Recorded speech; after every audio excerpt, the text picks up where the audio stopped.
আসসালামু আলাইকুম। ওয়ালাইকুম আসসালাম ফাহিম ভাই, কেমন আছেন? আলহামদুলিল্লাহ ভালো আছি। আজকে কম টাকার মধ্যে রেজনেবল দামে একদম রাস্তার রাজা দুইটা গাড়ি নিয়ে আসলাম, বাইকের দামে গাড়ি। ওকে। আর যারা বাইকের দামে গাড়ি খুঁজতেছেন, ফ্রেশ হবার গাড়ি, আজকে দুইটা গাড়ি আপনাদের দেখাবো। প্রথম আমরা 111টা দিয়ে দেখাবো। এই গাড়িটা ফার্স্ট পার্টি স্মার্ট কার্ড, আচ্ছা। কাগজপত্র 26 সিরিয়ালের গাড়ি, 1331 সিসি। আর গাড়িটার মডেল হলো 96 মডেল, 2001-এর রেজিস্ট্রেশন। এবং গাড়িটা অসাধারণ, এবং গাড়িটার কোনো অ্যাক্সিডেন্ট হিস্ট্রি পাবেন না, আগে পিছিয়ে গ্লাসগুলো অরিজিনাল পাবেন, এবং গাড়িটা চলছে খুব কম। এই গাড়িটা একটা ব্যাংকারের গাড়ি, এবং যেই চালাইতো উনি একজন মহিলা, এবং গাড়িটা উনি পার্সোনাল ইউজ করতো। এবং গাড়িটা না দেখলেই আপনারা কোনো কিছু বুঝবেন না যে গাড়িটা কী কন্ডিশনে আছে।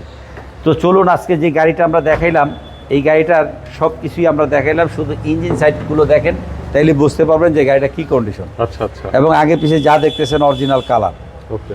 এই গাড়িটার প্রাইস হচ্ছে মাত্র 6,30,000 টাকা। 6,30,000। 6,30,000 টাকায় আপনি এই গাড়িটা পাচ্ছেন, এবং গাড়িটা রেডি অবস্থায় আছে।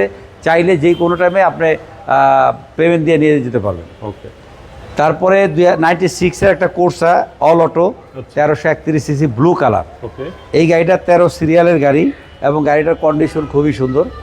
এই গাড়িটাও আপনার পার্সোনাল ইউজের গাড়ি, যারা নেবেন 2001-এর রেজিস্ট্রেশন, ফুল অপশনের গাড়ি। আচ্ছা। আগে পিছিয়ে গ্লাসগুলো আপনারা অরিজিনাল পাবেন, লাইটগুলো, ব্যাক লাইটগুলো অরিজিনাল, সিট কাভারগুলো গাড়ির সাথে পাচ্ছেন, এবং গাড়িটার কন্ডিশন খুবই সুন্দর, এবং ব্যাক সাইডেগুলো আপনারা পাচ্ছেন অসাধারণ। এই গাড়িটার দাম হচ্ছে মাত্র 5 লক্ষ টাকা। তারপরে আলোচনা সাপেক্ষে কিছু কমবে। আর আমাদের ঠিকানাটা হলো 138 সাত মসজিদ housing road number 3, Mohammadpur, Beribadh. 4 রাস্তার মোড় থেকে হাতের ডানে 30 গজ আগালে চাদুরদানের বিপরীতে। আর আমাদের শোরুমের নাম হচ্ছে এনআর ভেহিকেল। যারা কম টাকার মধ্যে গাড়ি খুঁজতেছেন, চলে আসেন এনআর ভেহিকেলে। আর এনআর ভেহিকেলে আসলে এই গাড়িগুলো আপনারা পেয়ে যাবেন, এবং অন্য গাড়ি, আপনাদের পছন্দের গাড়িগুলো আমাদের এনআর ভেহিকেলে আছে। সবাইকে ধন্যবাদ জানিয়ে আজকের জন্য বিদায় নিতেছি। আসসালামু আলাইকুম ওয়া রাহমাতুল্লাহ।